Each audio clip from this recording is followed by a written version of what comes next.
تو آپ حضور غوث پاک کی خدمت میں کچھ فریاد پیش کر رہے ہیں کہ آپ کے غلام آئے ہیں، ان سب کی جھولیاں بھر دیں. تو کئی جو یتیم العلم ہے نا، سمجھ رہے میری بات کی ہے، یزید الفکر ہے، یہ جو کیڑے مکوڑے ہیں یہ کہہ رہے ہیں دیکھا یہ تو جناب ولیوں سے مانگ رہے ہیں، اللہ سے مانگنا چاہیے تھا. میں نے کہا جناب مفتی احمد یار خان نعیمی نے اس لیے اس بات کی تصریح فرمائی، صاحب بار شریعت نے تصریح فرمائی، سیدی اعلیٰ حضرت صاحب نے تصریح فرمائی. ہماری جھولی بھر دیجیے، جھولی کو میری بھر دو ورنہ کہے گی دنیا ایسے سخی کا منگتا پھرتا ہے مارا مارا. میری لاج رکھ لو یا غوث، میں مرید ہوں تمہارا، میں مرید ہوں تمہارا. غوث پاک آپ نے اپنے در پر آنے والوں کو سب کو نوازا. یہ دور دور سے آپ کے فقیر، آپ کے مرید آپ سے، اور خود تمہارے سارے بزرگ مرے ہوئے اور زندہ چندے عوام غریب سے مانگتے ہیں. اس وقت نہیں شرم آتی؟ عام بندے بیمار ہوتے ہیں ان کو درباروں پہ لے کے جاتے ہو، اور درباروں پہ بیٹھے ہوئے بیمار ہوتے ہیں تو انہیں آغا خان اور شفا انٹرنیشنل لے کے جاتے ہو. اس وقت لے جایا کرو نا وہاں پہ اور کہا کرو گنج بخش فیض عالم مظہر نور خدا.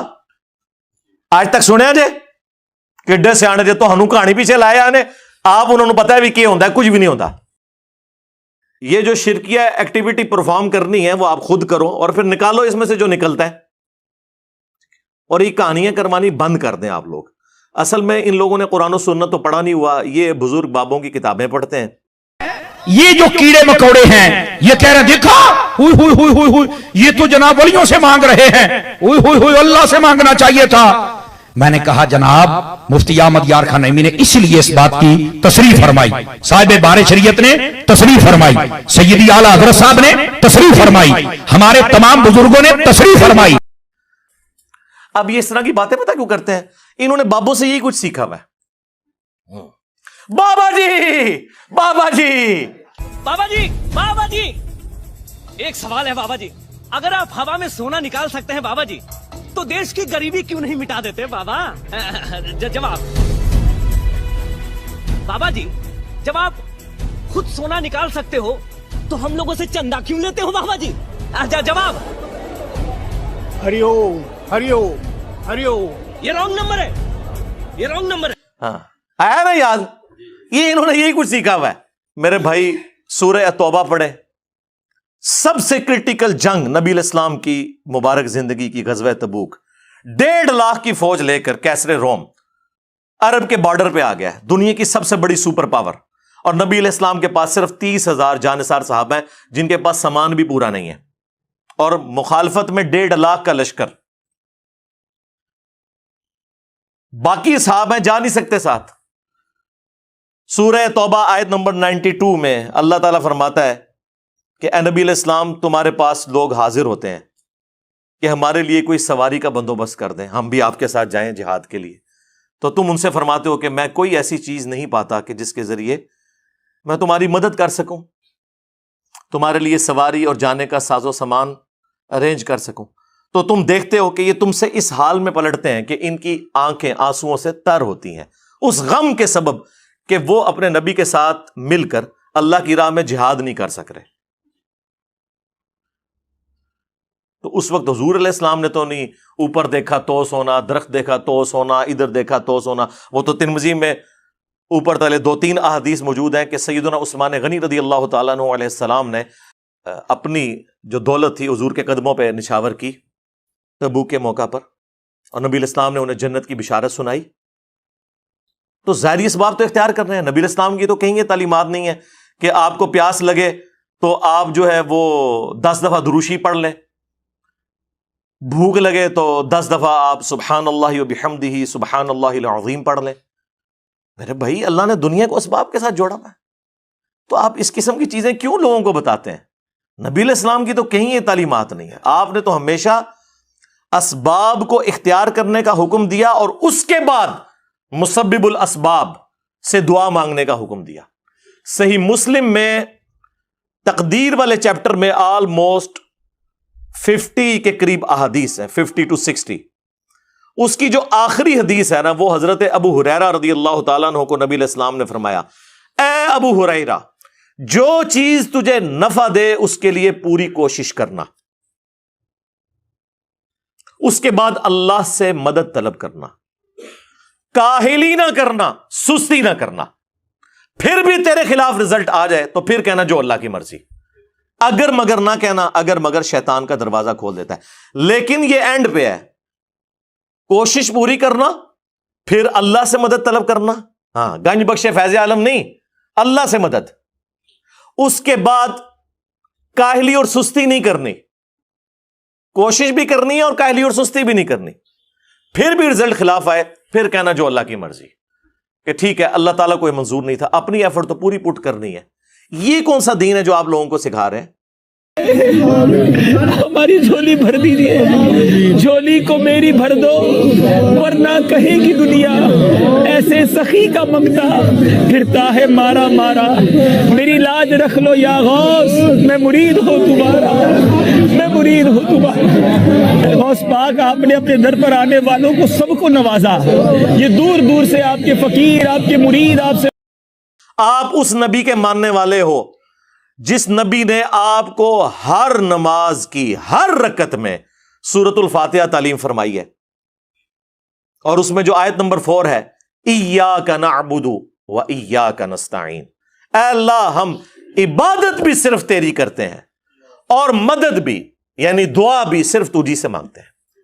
آپ یہ پیش کریں، اچھا جی آپ روٹی امی سے نہیں مانگتے، اے وچو نکلدا جے نہ دے، قرآن کا مذاق اڑاتے ہیں یہ لوگ۔ اور جی کوئی پانی میں ڈوب رہا ہو تو وہ پھر اللہ کو پکارے گا یا وہاں پر موجود بندوں کو پکارے گا؟ اندازہ کریں جی، وہ مسلم کی حدیث میں آ گیا نا کہ پہلے کوشش کرے گا، بندوں کو پکارے گا، اسباب اختیار کرے گا، اور پھر اللہ سے مدد بھی طلب کرے گا کہ اے اللہ یہ جو سبب میں اختیار کر رہا ہوں یہ اس قابل ہو کہ مجھے بچا لے۔ جی یہ کہاں لکھا ہے؟ جی قرآن میں لکھا ہوا ہے وَتَعَاوَنُوا عَلَى الْبِرِّ وَالتَّقْوَى وَلَا تَعَاوَنُوا عَلَى الْإِثْمِ وَالْعُدْوَانِ، نیکی اور پرہیزگاری کے کاموں میں ایک دوسرے کی مدد کرو، برائی میں ایک دوسرے سے الگ رہو۔ قرآن میں حکم ہے کہ روٹی امی سے مانگنی ہے، اور امی کو حکم ہے کہ اس نے بیٹے کو کھلانی ہے۔ پورا قرآن پڑھ کے تو دیکھو، تو ہم لوگوں کو کہانیاں کروائی ہوئی ہیں جی روٹی امی سے مانگیں گے۔ او میرے بھائی ایک سمپل سی بات ہے، آپ یہ میرے سامنے بیٹھے ہیں، میں آپ کو کہتا ہوں مجھے پانی پلا دیں، سامنے موجود ہے، آپ بغداد شریف میں وہاں بھی قبر کے اندر ہے، میں کہ مجھے پانی پلا دیں، وہی بات وہی جملہ غائب میں پکارنا ہو جائے گا، یہ شرک ہو جائے گا۔ کیا تمہاری یہی ڈیوٹی ہے کہ تم لوگوں کو شرک کے دروازے کھول کھول کے بتاتے رہو، حالانکہ شرک ہوتا نہیں ہے؟ قبر پر نہیں جانا چاہیے تھا، وہاں نہیں مانگنا چاہیے تھا ان سے۔ تو میں نے کہا پھر مجھے بتاؤ، امام اعظم ابو حنیفہ رضی اللہ تعالیٰ عنہ آپ کی قبر انور پر حضرت امام شافعی جاتے ہیں اور فرماتے ہیں جب بھی کوئی مشکل آتی ہے میں وہاں چل کے دعا کرتا ہوں، نفل پڑھتا ہوں، اور ان کے وسیلے سے جب دعا کرتا ہوں تو اللہ تعالیٰ میری جھولی بھر دیتا ہے، میری مشکل حل فرما دیتا ہے۔ بھائی اگر ابھی بھی نہیں سمجھ آئی کہ قبروں والے کچھ نہیں دیتے وہاں کچھ نہیں کرنا چاہیے، بھائی اگر ابھی بھی نہیں سمجھ آئی کہ قبروں والے کچھ نہیں دیتے وہاں کچھ نہیں کرنا چاہیے، بھائی اگر ابھی بھی نہیں سمجھ آئی کہ قبروں والے کچھ نہیں دیتے وہاں کچھ نہیں کرنا چاہیے، کیونکہ آپ کی اور میری کوئی کمیونیکیشن ہو نہیں سکتی۔ جی اس کا ثبوت جی قرآن میں ہے، سورۃ النمل آیت نمبر 62، اَمَّن يُجِيبُ الْمُضْطَرَّ إِذَا دَعَاهُ وَيَكْشِفُ السُّوءَ وَيَجْعَلُكُمْ خُلَفَاءَ الْأَرْضِ أَإِلَٰهٌ مَّعَ اللَّهِ، بھلا بتاؤ تو کون ہے جو مصیبت اور پریشانی میں گھرے ہوئے شخص کی فریاد کو سنتا ہے اور اس سے اس کی تکلیف کو دور کر دیتا ہے اور تمہیں اگلوں کا خلیفہ کرتا ہے زمین پر۔ أَإِلَٰهٌ مَّعَ اللَّهِ، کیا اللہ کے ساتھ کوئی اور الہ بھی ہے جس کی یہ کوالٹیز ہوں؟ قَلِيلًا مَّا تَذَكَّرُونَ، بہت کم ہی تم نصیحت حاصل کرتے ہو۔ اس آیت کے اندر اللہ تعالیٰ نے کلیئر کٹ حکم فرما دیا کہ جو کوئی شخص اللہ کے سوا کسی سے دعا کرتا ہے گویا کہ اس نے اسے اپنا خدا، الہ اور معبود مان لیا ہوا ہے۔ بارش کون برساتا ہے؟ اللہ۔ ڈیوٹی کس کی ہے؟ فرشتوں کی۔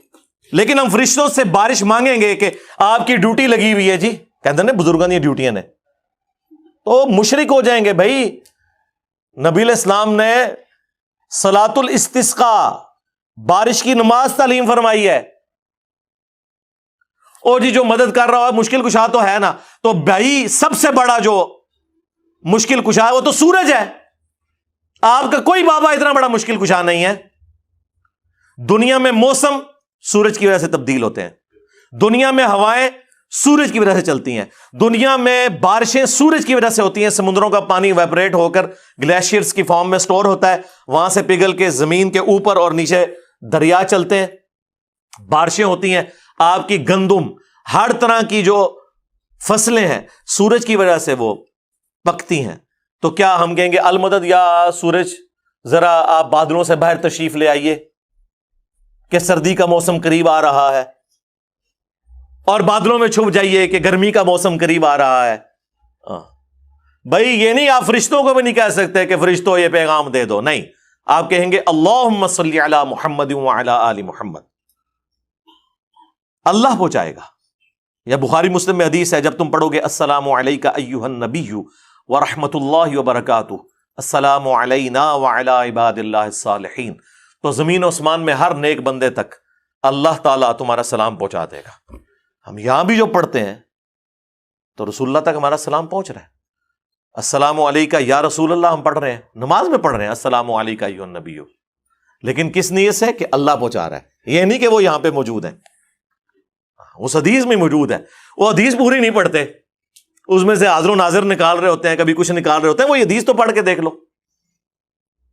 تو اگر نبی علیہ السلام کے بارے میں اسٹیٹس تو تاڑے بابے دے شاہی کوئی نہیں نا, ان کی کیا اوقات ہے, کیونکہ نبی کے جیسا ہے ہی کوئی نہیں, بابے تے شاہی کوئی نہیں. ہمارے مقابلے پہ نہیں, نبی علیہ السلام کے مقابلے پہ.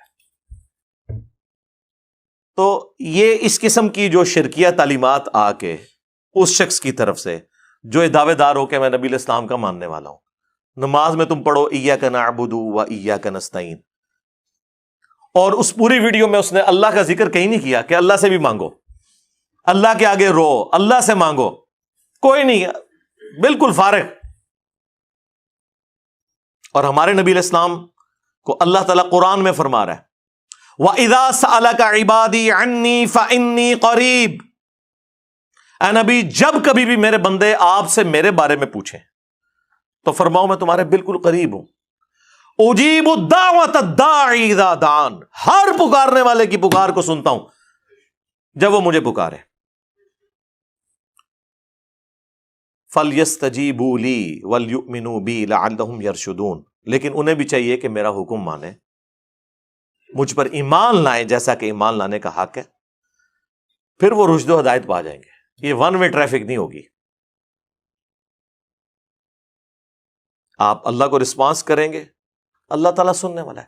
ادعونی استجب لکم, اے میرے بندو مجھ سے مانگو میں قبول کرنے والا ہوں. ان الذین یستکبرون عن عبادتی, بے شک جو لوگ میری عبادت سے تکبر کرتے ہیں. اچھا, بات ہوئی دعا کی اور ذکر آ گیا عبادت, کیونکہ دعا ہی تو عبادت ہے جی. ابو داؤد, ترمذی, سنن نسائی میں حدیث ہے الدعاء هو العبادہ, دعا ہی تو عبادت ہے. اور پھر حضور نے یہی آیت سورۃ المؤمن کی آیت نمبر 60 جسے سورہ الغافر بھی کہتے ہیں وہ تلاوت کی. ادعونی استجب لکم, اے میرے بندو مجھ سے مانگو میں تمہاری دعا قبول کروں گا. ان الذین یستکبرون عن عبادتی, بے شک جو لوگ میری عبادت سے مجھ سے مانگنے سے تکبر کرتے ہیں میں ان قریب انہیں ذلیل و خوار کر کے جہنم میں داخل کروں گا. والعیاذ باللہ تعالی. اللہم لا تجعلنا منہم, اللہم اجرنا من النار. ہمارا رب وہ ہے کہ اس سے نہ مانگا جائے تو وہ ناراض ہوتا ہے. دنیا کے بادشاہوں سے آپ مانگیں تو وہ ناراض ہوتے ہیں, اور ہمارا رب وہ ہے کہ اس سے نہ مانگا جائے تو وہ ناراض ہوتا ہے. اور یہ آپ کو بابوں کے پیچھے لگا رہے ہیں بجائے قرآن کی تعلیمات پر عمل کرنے کے. اور خود تمہارے سارے بزرگ مرے ہوئے اور زندہ چندے عوام غریب سے مانگتے ہیں, اس وقت نہیں شرم آتی؟ عام بندے بیمار ہوتے ہیں ان کو درباروں پہ لے کے جاتے ہو, اور درباروں میں بیٹھے ہوئے بیمار ہوتے ہیں تو انہیں آغا خان اور شفا انٹرنیشنل لے کے جاتے ہو. اس وقت لے جایا کرو نا وہاں پہ اور کہا کرو گنج بخش فیض عالم مظہر نور خدا. آج تک سنیا جے کڈے سیانے جے تو ہنو کہانی پیچھے لایا نے, آپ انہوں نے پتا ہے بھی کیا ہوتا ہے, کچھ بھی نہیں ہوتا, کہانیاں سنیں ان کی. تو انشاءاللہ تعالی اللہ کے فضل سے اس پلیٹ فارم سے یہ سچائی کی آواز بلند ہوگی.